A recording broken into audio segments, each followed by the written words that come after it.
Hey, it's me, Sophia Amoruso, your host of Girlboss Radio. I'm here with Jerico Mandybur, hey, our editorial director at Girlboss Media, which is a real thing. It's so real. It's so real. And we are going to talk before our interview with Roxane Gay, which I'm so excited about. We're going to talk about ShipStation. Hey, Sophia. Hey, Jericho. I heard about this thing called ShipStation. What is that? ShipStation is an amazing tool for anybody who sells online. It allows you to get your orders out super quickly, which can be tough. Yeah. And it's a fast and easy way to manage and ship your orders all from one place. You can even do it from your cell phone. And they integrate with Shopify, Squarespace, Etsy, BigCommerce, WooCommerce, and over 75 popular selling channels. Sounds handy. Pretty cool. Are you going to start an online store? Hell yeah. I'm going to sell my old clothes. Also, I know you're from Australia, so you may not understand how things work here, but they use UPS, FedEx, and USPS, which are all different ways to send mail. I don't know what any of that means, but it sounds great. And ShipStation is the #1 choice of online sellers. I wish something like this existed when I was selling stuff on eBay, because it was hard. And now you can try ShipStation free for 30 days. Go to ShipStation.com, and before you do anything else, click on the microphone at the top of the homepage and type in Girlboss. That's ShipStation.com. Enter Girlboss. ShipStation. Make ship happen.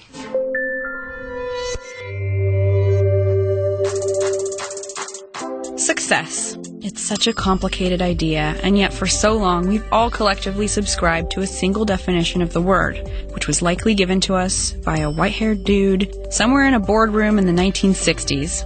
And there's nothing wrong with that definition, with the notion of climbing a corporate ladder with a singular focus. But it's time to make space for a few other definitions, for side hustles and well-being and failing forward, and for the idea that success is a wild ride, not the destination at the end of it. Join me for a journey into the lives of women who are redefining success and paving the way for others with grit and grace. I'm Sophia Amoruso, the founder and CEO of Girlboss Media, and this is Girlboss Radio. Today is a big day for me. Today is our first episode of the new and improved Girlboss Radio, or Girlboss Radio 2.0 as we've been referring to it.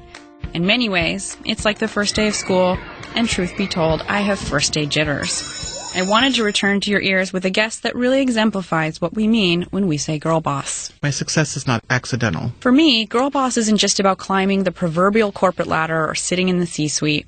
It's about using your spirit, your passion, your power, your voice to make shit happen, to shake things up and follow your own truth.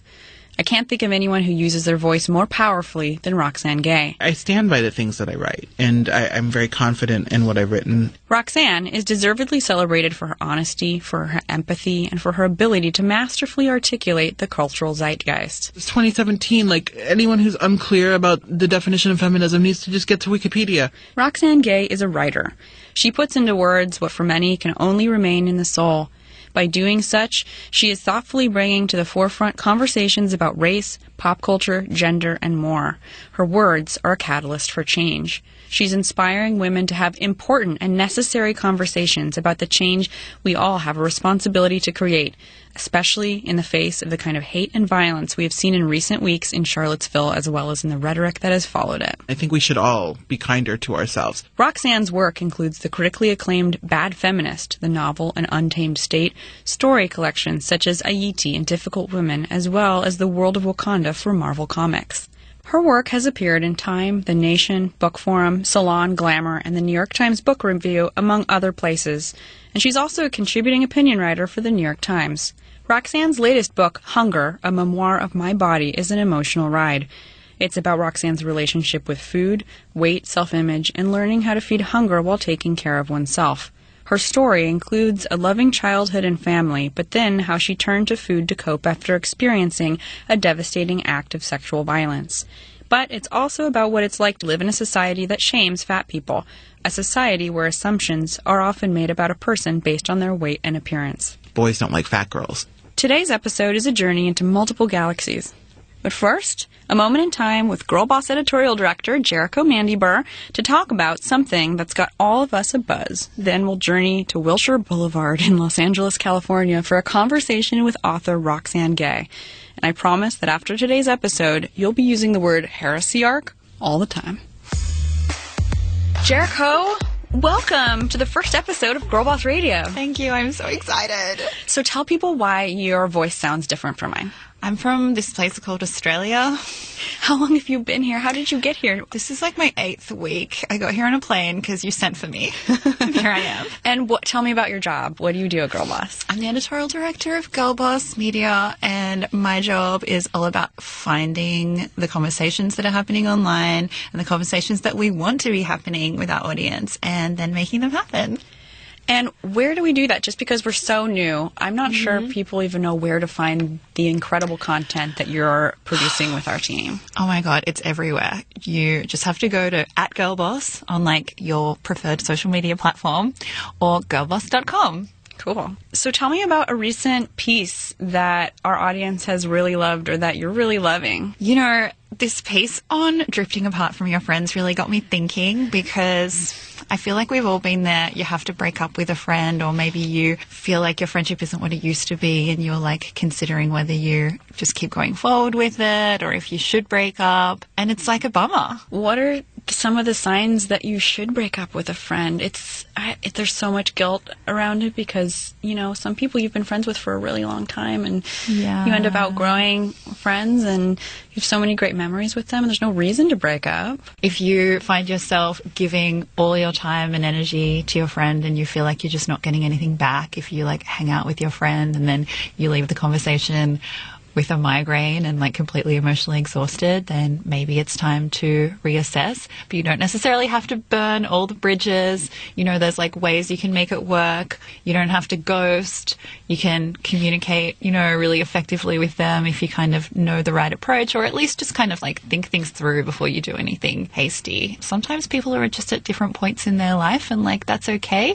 So the article on girlboss.com is basically just talking about all these things and there's like no cut and dry answer.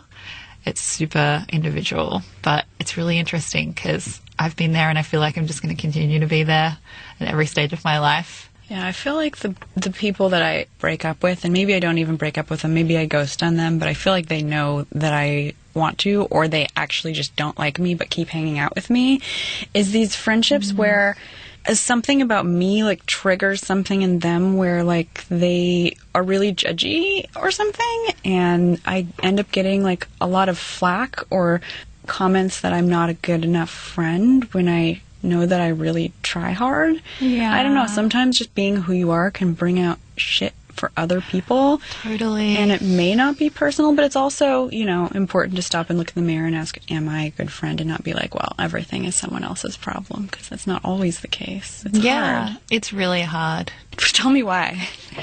Well, I just think like we're raised in a culture where everybody is told that like women are catty, women are competitive, women are jealous, and because of the representations that we grew up with, we kind of almost like believe that to one extent or another, even if it's not conscious.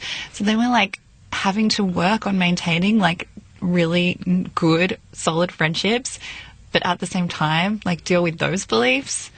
So I feel like naturally people can always, by default, as soon as something goes wrong, they say, oh, like, you're jealous, or, you know, it always becomes like instantly like this girl fight thing as opposed to just a regular relationship that's having its ups and downs, and that's okay.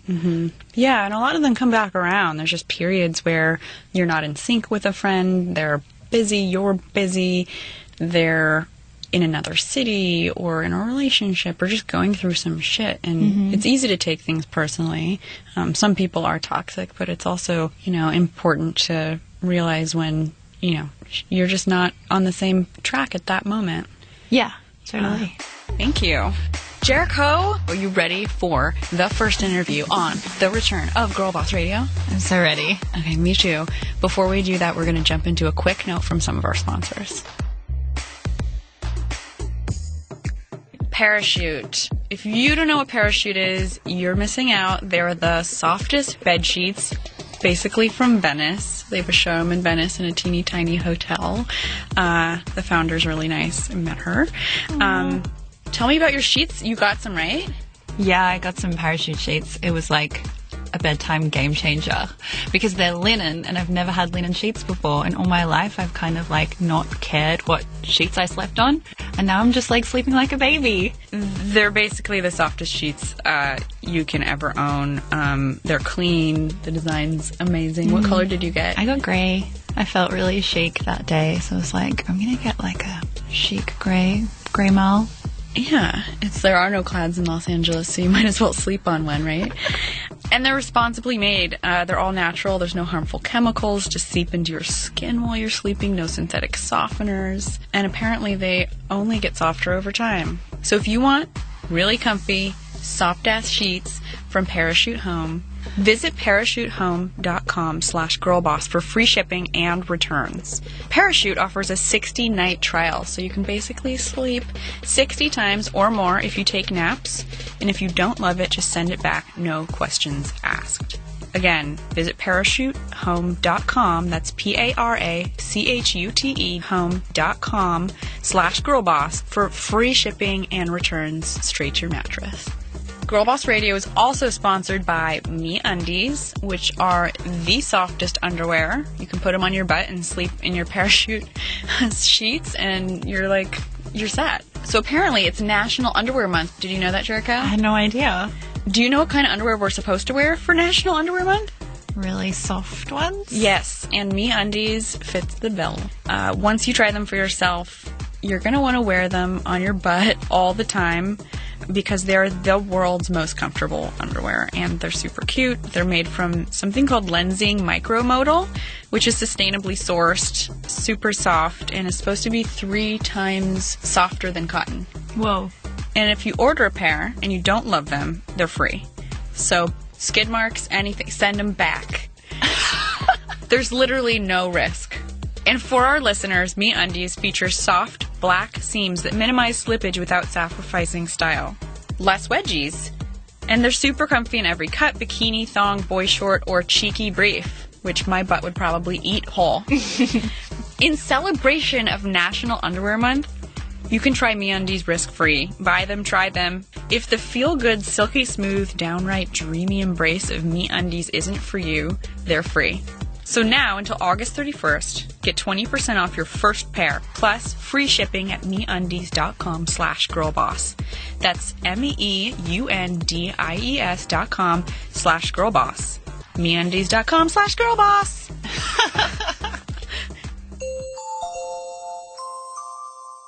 I found preparing for this interview with Roxane Gay, a brilliant author, essayist, observer of all things, to be a considerable source of anxiety. I want to connect with her and celebrate her because I think she's fucking awesome. I have always been interested in writing. I've been writing since I was around 4 years old. And back then I would draw villages on napkins and then write stories about the people that lived in those little villages. It was very weird. And it just took off from there. And I was also an avid reader. The more I read, the more I thought, I want to make something like this, like a book. And my parents nurtured that and gave me my first typewriter and took me to the library every week. And so my childhood was a lot of reading and a lot of writing. And in a good way. It was just what I enjoyed doing. Like, I loved finishing with, like, schoolwork or school, which I felt was a distraction from your career as a writer. Correct. From my very sophisticated stylings as a 6 and 7 and 8 and 12-year-old. But it was. So you've been working since you were 4. Totally. No. Keep it in perspective. What I was writing at 4 was what you would expect from a 4-year-old, like badly written, badly spelled, like I could barely put words together, but I still liked this idea of telling a story and explaining to people like who the villagers were.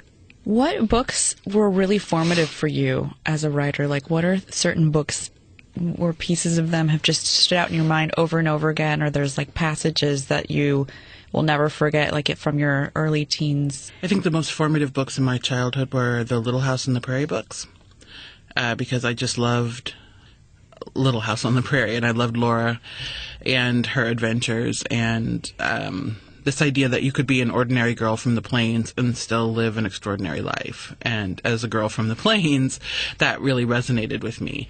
And I just always imagined myself as Laura and getting a corncob doll and thinking that an orange was the world's greatest treat, because back then citrus really was the world's greatest treat.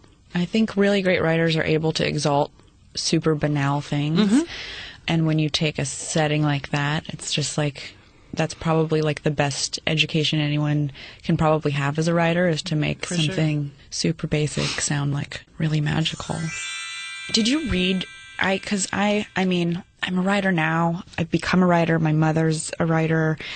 And I read aloud to her and back and forth until I was like way too old to be like reading in bed, you know, before bedtime with like a parent. For those listeners that are parents, what are the things that you think parents can do to nurture a young writer? You know, I think the most important thing is to just nurture and allow someone to think that they can be a writer. My parents are Haitian, and so they were always like, you know, get a real job. And at the same time, they were always about that, but they also said it's okay to be a writer in your free time when you're not doing a real job. And so that was really great that they encouraged me to be realistic, but did not ever try and stifle my creativity, which I think is the most important thing. You have to let your child be creative. And I think it's also important to let them know that they can be a writer as a vocation, which I don't think we hear enough. We all too often hear, oh, those days are dead and you'll never make it. It's not possible. And I just think, what arrogance to have achieved something and then to tell the generation behind us that that dream is over. Yeah. That's not how it works. The internet hasn't killed it for everybody. It hasn't. It really hasn't. You know, what I always tell young writers is have a day job. Like, I still have a day job. Not for much longer, but I still have it. Yeah, I'm quitting. You're not going to be a professor? No, I don't think so. I'm tired of Indiana, and I love teaching, but I go back and forth between here and there, and it's quite a commute. Yeah, so. I bet. Do you think writing can be taught? I mean, obviously that's been your job, but... Yeah, of course I do. I don't think brilliance can be taught. I don't think that creativity can be taught, but writing can absolutely be taught. And it's important to remember that. Writers get very precious about what we do, as if we are, you know, keepers of a sacred thing. And I get, in some ways we are. I mean, when I look at certain writers who are just so outstanding, that can't be taught. Like what Stephen King does cannot be taught. He is one of a kind in terms of his prolificness and his creativity and his just passion for the written word. But how to write a novel, how to tell an interesting story, how to develop character and setting and tone, these are things that can be taught. Today, Roxane Gay is here to talk about her memoir, Hunger, a Memoir of My Body. At times, while reading Roxane's memoir, it almost feels like I'm trapped inside her head. It's painful for me, knowing what a brilliant, beautiful woman she is, to go on this journey with her. I was thinking to myself, what do I want to do for my next nonfiction project? And the first thing that came to mind was, well, the thing I want to write about least is my body. And I would never want to do that. And that's when I knew, oh, God damn it, that's what I'm going to write about next. Because I've often found that the things that challenge me the most, that I'm most afraid of, end up being the most intellectually satisfying. So then I decided, okay, I'm going to write a book about weight, because I had read a lot of weight loss memoirs, which I think are wonderful, but they're always like the end of a journey where someone has figured it all out and they're in their brand new body and they're so happy. With the pants. Yes, standing in one half of their fat pants. And, you know, I definitely dream of that. Like, that's an exciting thing to imagine, but it's also so unrealistic. And what's interesting is about many of those people who have written those books have gained all the weight back. And they're not writing books about that. And so I thought, what about writing a book in the middle of a weight loss journey? Or like where I think for many women, life is a weight loss journey. You're just always dieting. And so what is it like to just write about fatness from within? And not just like Lane Bryant fatness, but fatness. And the book just slowly but surely came together. So you wrote, I ate and ate in the hopes that if I made myself big, my body would be safe. I buried the girl I was because she ran into all kinds of trouble. I tried to erase every memory of her, but she's still there somewhere. I was trapped in my body, one that I barely recognized or understood, but at least I was safe.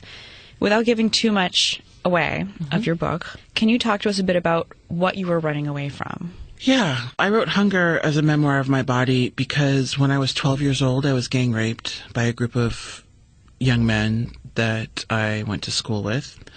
And I had been living a normal suburban middle-class life up until then. And then it just crushed me. And I didn't tell anybody. And the boys went back to school and told everyone that I had chosen this. And so my nickname at school became Slut, which was fantastic. At 12? At 12. And I thought I just had a butthole at 12. Yeah, right? I would have given anything for a normal nickname. And so after that, I felt very unsafe in my body. And I had been, smaller at the time, thin. And so I thought, well, if I gain weight, if I get bigger, A, they won't be able to overpower me, but B, they won't come back, and other boys won't do what those boys did to me, because boys don't like fat girls. And so I just started gaining weight. And, when you're 12 and you're a sheltered Catholic girl who, I knew what sex was, but I didn't know what sex was. And I certainly didn't know that there was a thing called rape. So my world was shattered, and this was the only coping mechanism available to me. And then one thing led to another, and things spiraled out of control. And then, 20 years later, you're like, whoa, what have I done to myself? How do I undo it? And then it's really hard to undo this thing you've done to yourself. We trap so much in our bodies. Of your relationship to food, the way we hold ourselves and carry ourselves through the world, or sit or don't sit, or... Mm-hmm. I find that everybody can relate to that, but not everybody understands it. What would you say to that girl? And have you communed with her? Do you go to therapy? I used to. I haven't been to therapy in a while. I'm thinking about re-upping because my life has changed so drastically that... Moving to L.A. Yeah. Among other things. I actually love it here. I think it's a great place. I do but too. It's very different. I've never lived in a city before. And so every day I'm learning something new about city life that I just did not know. It's overwhelming, and the level of success I've achieved is overwhelming, and I was not prepared for it. So I'm not currently in therapy, but I have been in therapy off and on since I was 13. What would you say to her? I think the first thing and the only thing I would really say to her is tell mom and dad. I wish I had told my parents, because I didn't, and they knew something was wrong in the ensuing years, because I gained a significant amount of weight, and they freaked out and tried to intervene in a lot of disastrous ways. And I wish I had just told them then, and because I know that they would have given me the support and resources I would need to appropriately deal with the trauma. So I would just tell her, trust mom and dad. They're not going to banish you. And because, we were Catholic, and fairly strict Catholics. Not in a repressive way, just my parents are deeply faithful. And so I just thought, I'm going to hell. I had premarital sex, and I'm going to be in so much trouble. And I just didn't think I could tell them, and I would just tell myself, tell them. What would you say to the women who are listening who have kept secrets about traumas and sexual violence to themselves? Mm-hmm. I would say that you keep your secrets for a reason, but you don't have to hold on to them forever. And if there's someone in your life that you can trust, open up. I have found that letting go of the secret has been very helpful. Was writing this book cathartic for you? It was, and that was not my goal. I never even imagined that it would be a cathartic experience. I just was like, this seems interesting and horrible, and so I should probably do it. But I have found that writing about my body and the history of my body, especially over the past 30 years, has been really helpful to really take a step back and look at some of the very disordered behavior that I've developed as a result of just constant dieting and overeating and dieting and overeating. And it just has developed into quite a mind-blowing thing that I'm now trying to undo. And I think if I hadn't written the book and laid it all out and just been very honest with myself, I would not be in a position to address any of it. I think I'm at the best place I've ever been in to deal with my actual issues. And so it's been very cathartic. I want to talk about the term fat. Mm-hmm. It's the proper way to talk about someone who's fat. Mm-hmm. But there's been so many words that people use, and people try to hedge and use other words. And we're in an era where the public is being educated on how to talk and what words to use, what words not to use. who can use the term fat? Can everyone use the term fat? Is that the proper term? I would love you to educate our listeners on that. Yeah, I mean, I think I'm no expert, but I think that if you ask 5 different fat people, you're going to get 5 different answers. But in my opinion, I think fat is an adjective, and it's totally appropriate to use. I prefer it to the medical terminology of obese or morbidly obese, because those terms are literally terming the human body as the walking dead, which I think is inappropriate and overly medicalized and harmful, unless you're a doctor. And even if you're a doctor, okay, that's fine, thank you, but my throat hurts. My throat is not calling in fat today. Can I just get some penicillin? I think it's how you use the word and the context in which you use the word. If you use it as an insult, then no, that's not something you should be doing. But if you're just using it as a descriptor and you're using it with as little judgment as possible, I think it's a fine word to use. There are many people in various fat communities that resist the word overweight because it implies that there's a normal weight and that you're over the norm. And I'm ambivalent. I don't really care if you use the term overweight. That's not my particular battle. Because I also think there's so much cultural education that we would have to do to get people to understand why overweight is harmful that I'm choosing to use my energy elsewhere. But I know that it's an issue for many activists, and I support that as well. What advice would you have to a woman who has a very intense relationship with her body? I don't know a woman who doesn't. Yeah, I don't either. And sometimes, I think it's only happened twice, so I won't even say sometimes, but twice women on Twitter have said, I have no body issues. I love my body, and blah, blah, blah, blah, blah, blah. And I was just like, are you bragging? And then I just thought, why am I so resistant to hearing this? Because I did not believe her when she said this to me. I just thought, you're lying. And then I thought, oh my God, that's how bad we all are. That to think that someone who says I'm very happy in my body is lying. It has to be possible. We have to at least shoot for it. Yeah, it has to definitely be possible. Because it was a woman who, I don't want to say normal size, but traditionally sized woman. And I just thought, okay, I've found my unicorn. Yeah, what advice would you have for everyone except for that lady on Twitter? I think, and this is something that I'm working on for myself as well, is just trying to be gentler and kinder to myself. And I think we should all be kinder to ourselves. All too often people think, that means we should be complacent and just be fine with whatever. But I also do think we should be fine with whatever if you're happy. But I do think we just have to be kinder and gentler to ourselves. Our bodies go through quite a lot. I think it's important to recognize that. And they do a lot of incredible work. When you think about the body as an organism, it's really impressive how it all functions, and we breathe, and it handles waste, and it gives us pleasure. Mine handles a lot of waste. Yeah, so much. Sorry, I'm 12. So much. Yeah, I mean, there's a lot going on that the body does, and I think it's important to recognize, these machines are pretty incredible. I read that you rejected the idea of being called brave for writing this. Oh, yeah, I did. Why? Oh, because I think anytime a woman does anything, even remotely competent, people are like, oh my God, you're so brave, you're so amazing. And I'm like, Jesus Christ, can we raise the bar a little fucking higher? I wrote a book, calm down.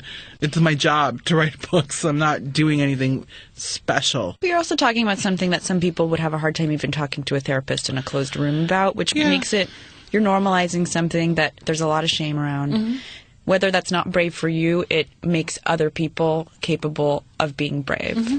Yeah, I'm definitely wrapping my mind around people considering it brave. I respect that. I don't disrespect when people say that because it's a very kind thing to say.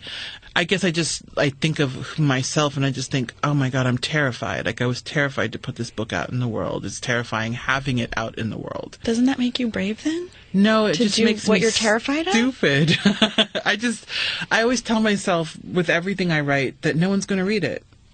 And if no one's going to read it, then it doesn't matter what I say. Earlier in my career it was much easier to manage that delusion because no one was reading any of the things that I wrote. It's a little harder now, but it's still what I tell myself. I think you can just be terrified and do something anyway. Do you think that the bravery comments are more a reflection of other people's repression? I think in many ways, yes. It's more people saying, I could never do that. And so if I could never do that, then you must be brave. I understand that. In a world full of people who say stupid shit without thinking, it is so refreshing to speak with Roxane Gay. Let's take a break for a moment. Here's a word from one of our sponsors. Jerico, are you familiar with LaFleur? No, what is it? It's also American. Do I need it? You need it. LaFleur is a women's workwear brand whose mission is to take the work out of dressing for work. Each LaFleur customer works one-on-one with an stylist who can help you build your work wardrobe when you come to work at Girlboss Media. And really their goal is to take the work out of dressing for work. And if you're anything like me, I had to dress like a fashion CEO for 10 years, and I gotta say, I don't mind just putting on whatever someone tells me to. I would like to reserve my brain space for actually working and not for thinking about what I'm wearing to work. So LaFleur is a great option. You get something called a bento box. You take a quick online survey, and an stylist will create a personalized box including 4 to 6 wardrobe items, including dresses, skirts, tops, knits, and a few accessories handpicked just for you. And once it arrives, you'll have 4 days to try everything at home before deciding what to keep, and you won't be charged anything up front. So you basically get to try clothes on for free. But if you do keep them, you'll be charged. But shipping is free both ways, so it's really risk-free. So try a bento. Go to www.mmbento.com. That's MMBENTO.com. It's not a subscription service, and there's no commitment.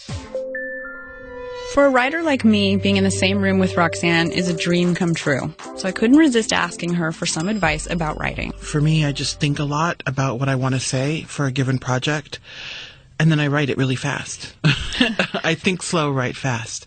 And once I get it down, I read it aloud.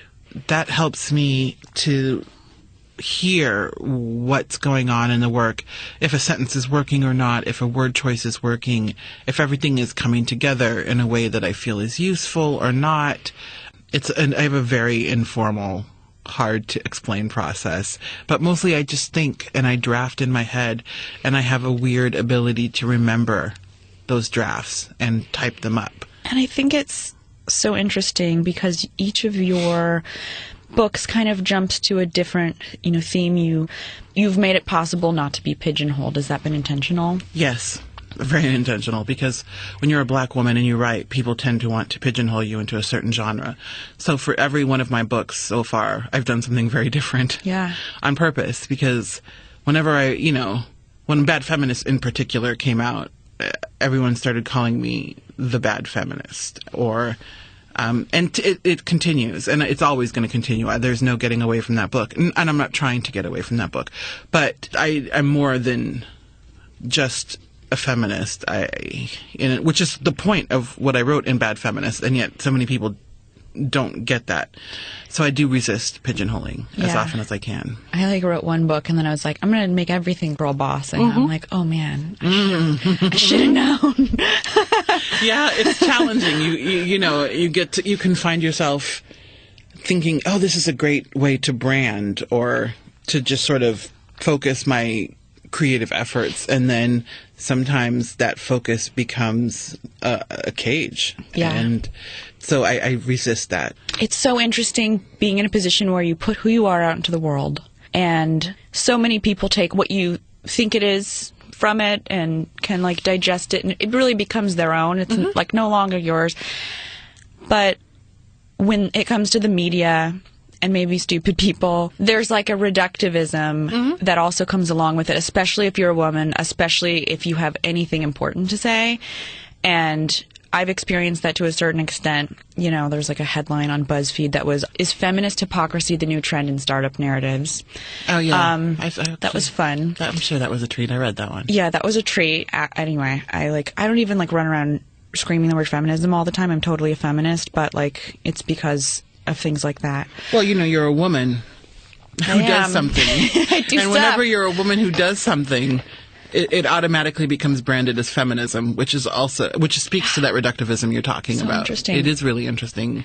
We're not allowed to be more than one thing, and I think that's to our detriment. Yeah, and so it's really terrifying going out there just, I'm creating content. And this is a therapy session. I have therapy later today. I can do that. But that's I think therapy twice a day is a very healthy thing. It's good. But it's Yeah, if you're speaking to women, you're automatically, it's like a whole nother thing.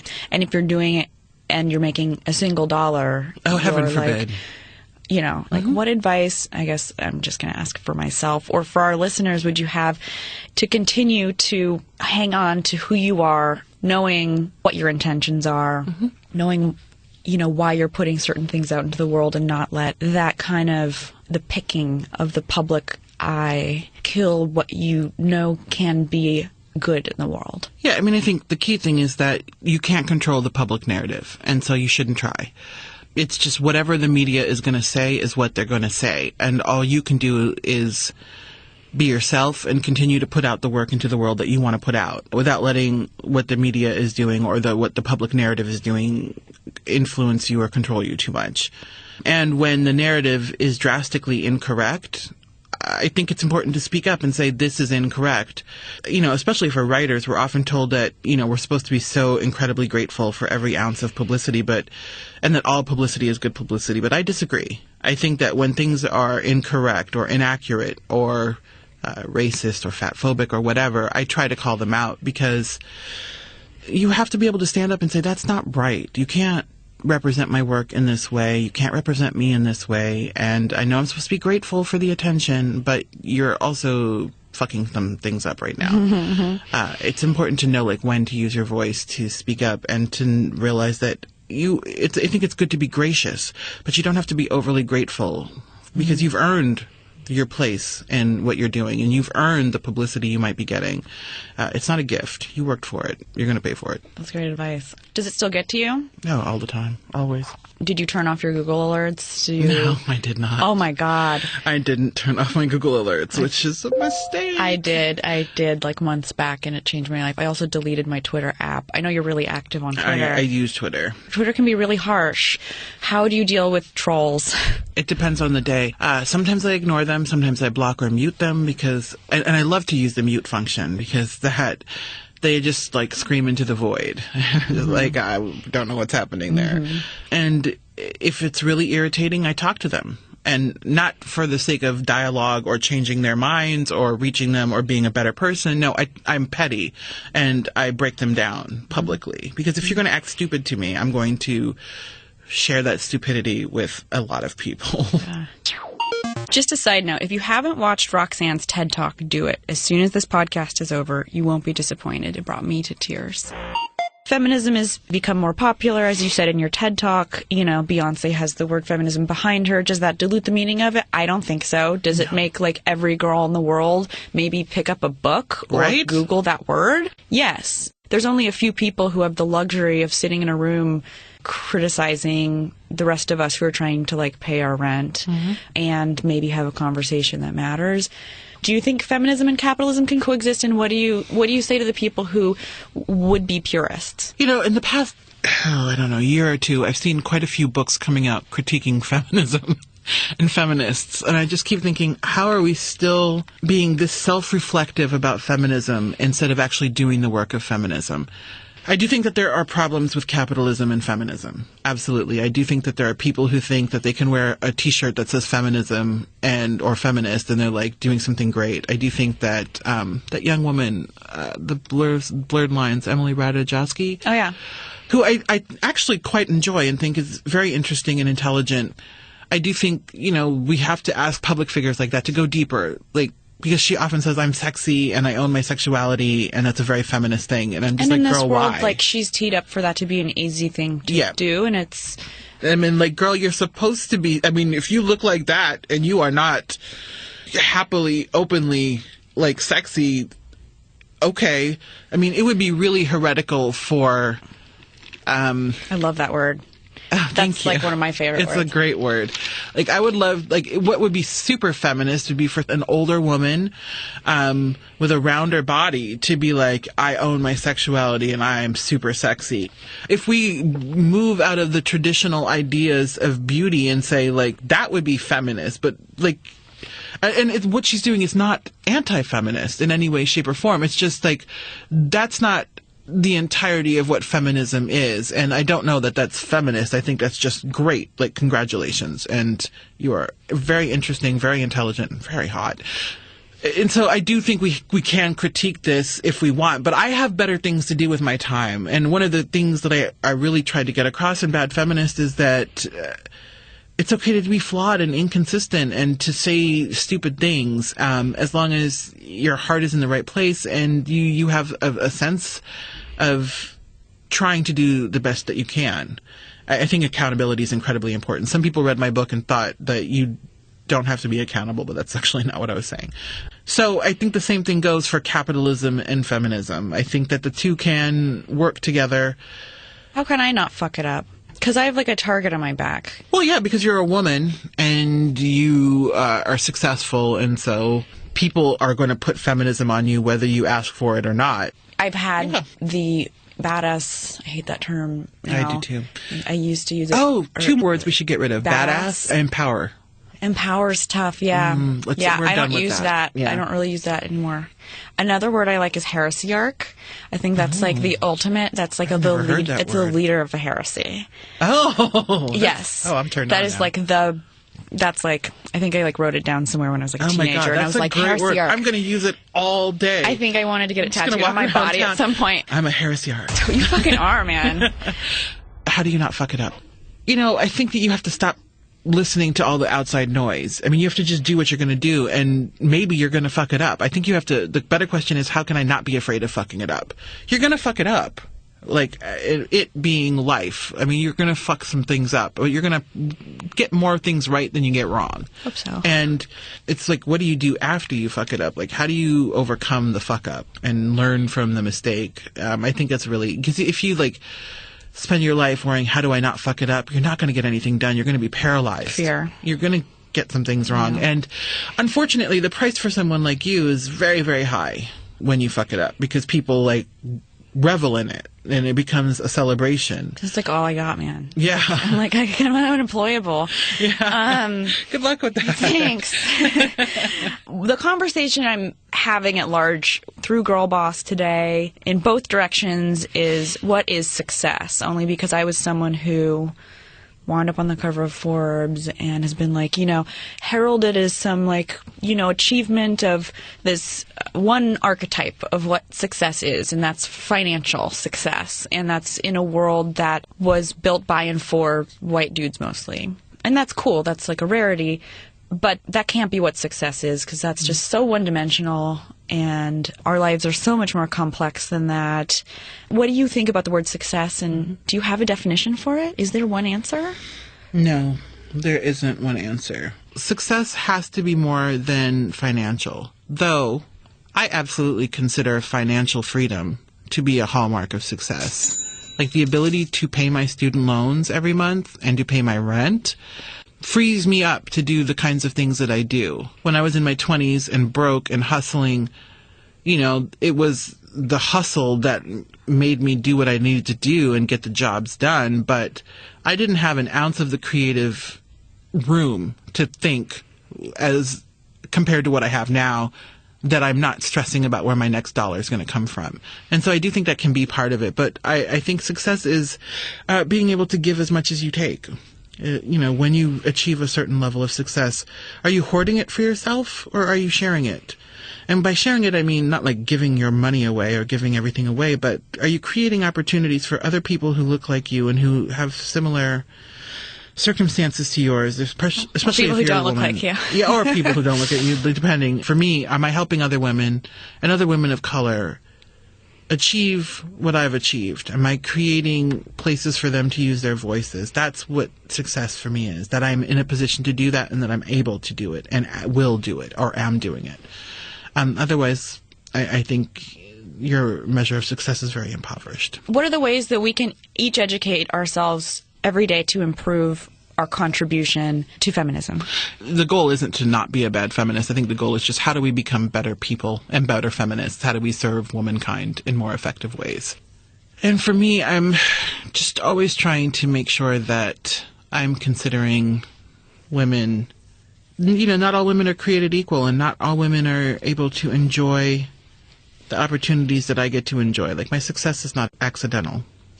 I grew up in a 2-parent family in the suburbs of Omaha and went to elite schools. I'm supposed to be successful. Like, It's not special. How can I help or support or advocate for, even though I don't think my advocacy is needed, for women who don't come from similar circumstances?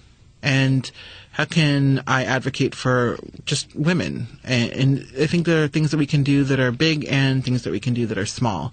The small things that we can do are the kinds of things like calling our representatives when the time comes to resist whatever efforts our Congress is trying to do against the Affordable Care Act and things like that. And there are bigger stands that we can take in our everyday lives, but I don't have anything specific because you'll know it when you see it. For me, a recent stand I had to take was to pull a book from a publisher because they were going to publish Milo Yiannopoulos, a white supremacist. And I don't want to do business with this company. That doesn't serve humanity well, to have a book like that being supported with $250,000 advance, which was more than the advances for my first 5 books combined. And I just thought, that's offensive. That's just really offensive. Mm-hmm. And so I pulled my book, and I just felt like that was a useful and a small thing, but a feminist thing that I could do in my life to take a stand against oppression. And so I think it's just look for the stands that you can take and take them when you can. And I always clarify, I could afford to take that stand. Mm-hmm. And so I did. I love your ability to humanize feminism, and it's political, but it's also not. And it's just like a word for being like a decent human, and that you constantly remind people that the onus is on themselves, and and that they have to think for themselves. Yeah, I think it's so important. Very much believe that as well. Okay, last question. We have this thing, and I don't even know where it came from, called Girlboss moments, which is like Hallmark moments. Oh. Just like the moment in your week or maybe a couple weeks that you can recall that you either took time for yourself, achieved something great, the thing that you can be really, I guess, proud of, that made you feel like you were in control of your life. What is your girl boss moment? Well, my girl boss moment was when my agent emailed me and gave me the number for my next book deal. Can you share it? The number? Yeah. No, but it has 7 numbers in it. Nice. That's amazing. Yeah. Wow. It's like for the first time in my life, I got a real book deal. Congratulations. All book deals are real, but it's the first time I got one that is newsworthy, and I'm very excited. So that was a one that matches how celebrated you are and how talented you are. So one that makes a lot of things possible. Yeah. I'm leaving this conversation with Roxane Gay on a high, and I'm so happy that she agreed to be the first guest on the newly redesigned Girlboss Radio. Please support Roxane, buy her books, and read her work. Please share Girlboss Radio with your friends and remember to subscribe. Sharing is caring. You can follow Girlboss Radio at Girlboss Radio on Instagram, or sign up to the girlboss.com newsletter at girlboss.com. Join us next week for more Girlboss Radio.